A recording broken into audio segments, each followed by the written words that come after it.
జనాల కంటే జగనేం ఎక్కువ కాదని నిరూపించారు వైఎస్ఆర్ కాంగ్రెస్ పార్టీకి సంబంధించిన ప్రజాప్రతినిధులు. జగన్ సర్కార్ వచ్చిన తర్వాత కూడా అనంతపురం నీటి కష్టాలు అట్లాగే ఉన్నాయి.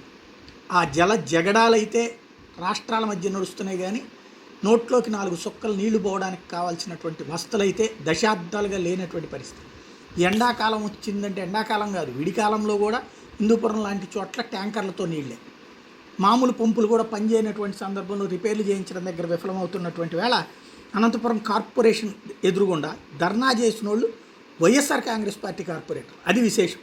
తాగునీటి సమస్య మీద ఖాళీ బిందెలతో జనాలు నిరసన వ్యక్తం చేస్తుంటే, ప్రజలు తాగునీరు లేక ఇబ్బంది పడుతున్న అధికారులు పట్టించుకోవట్లేదంటూ కార్పొరేషన్ ఎదుటి వైసీపీ కార్పొరేట్లే ఆందోళన చేశారు.